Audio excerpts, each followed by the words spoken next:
this is Rich, and I thought I'd make a video with regards to the Icewind Dale Rime of the Frostmaiden book that's coming out soon.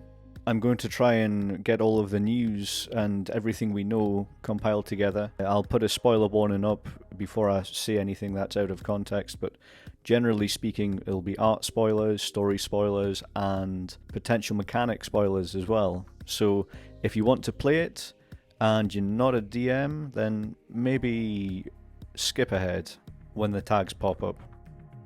The first piece of news is that Icewind Dale, Rime of the Frostmaiden, has been delayed from September 15th to September the 29th. Well, because of the 2020, everything that's been going on, I'm sure you're well aware of what's happened. We're going to take a look at issue 32 of Dragon magazine, Dragon Plus. It should be available on the D&D website. There's an article interviewing April Prime, who is one of the illustrators for the new book coming up. And there's some fantastic artwork. A snowy owlbear, for example. I love the concept of a snowy owlbear. Such a unique twist on an iconic D&D monster. The female snowy owlbears have black and white feathers, and the male ones are pure white. It's a really nice touch. Helps bring out some character with the owlbear. Next, there's some concept art of Knucklehead Trout, which looks massive. I'm sure that it can be quite intimidating if you have to fight off a pack of these guys. Actually looks quite delicious as well. The next pieces of artwork are of a giant whale with a ship on their back, an open air ship. The whale is supposed to be called Angajuk, and it can talk to you. So I'm sure that will be a very interesting way for the DM to try and relay some of the plot points and open the world up for the players. And having a giant air bubble over the top is a great idea. I'm sure there's going to be some inspiring artwork coming out of this. And I'm going to try and pronounce this. Oyamenatok, the Goliath werebear. Looks like a grizzled veteran.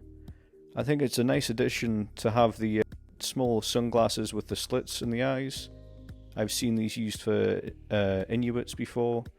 And of course Captain Cold from some of the DC villains lineup. I believe he was a Flash's villain. And it really gives off a cold Arctic vibe. And the next piece is the Knoll Vampire Tekalili. Tekalili? Let's go with Tekalili for now. From the Lovecraft story At the Mountains of Madness, the name referencing the story. It's one of the few Lovecraft stories I've not read. It's interesting to see how much this story has influenced a lot of modern things getting made, from this Rime of the Frostmaiden all the way to the sequel to Darkest Dungeon. It's been heavily inspired by At the Mountains of Madness. I do like the fresh blood and the earrings, almost representing fangs. Gives a really aggressive vibe to the creature. The next pieces of art we're looking at is from concept artist Kieran Yana, and these are focused on the big bad of the story, Aruil. And here's where it gets exciting. Apparently, Aruil, when you fight her, she has 3 different forms that trigger at certain points in the fight.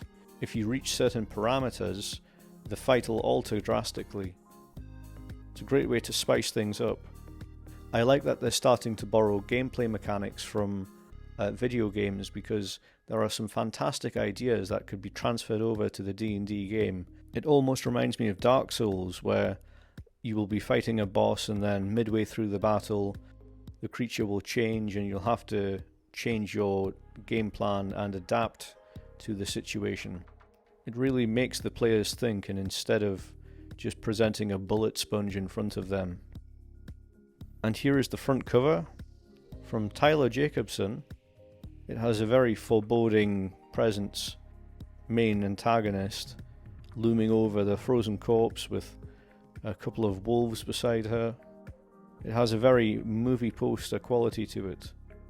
Apparently it was inspired by the movie poster for John Carpenter's The Thing. Lots of green and blue palettes. And this is the Hydro 74 cover, the alternative cover. always knocking it out of the park. I love the details on the horns, and the graphic designer Trish Yochum has contributed to the inside of the Rime of the Frostmaiden with page design, giving it a white and grey frosty look. Moving on to the mechanics, apparently there's going to be rules for both blizzards and avalanches, and as well as ice fishing for the party. And there's going to be updated mechanics for the Goliath race. I don't know if it's going to be a variation, or if this will apply to all Goliaths. They're going to be resistant to cold damage.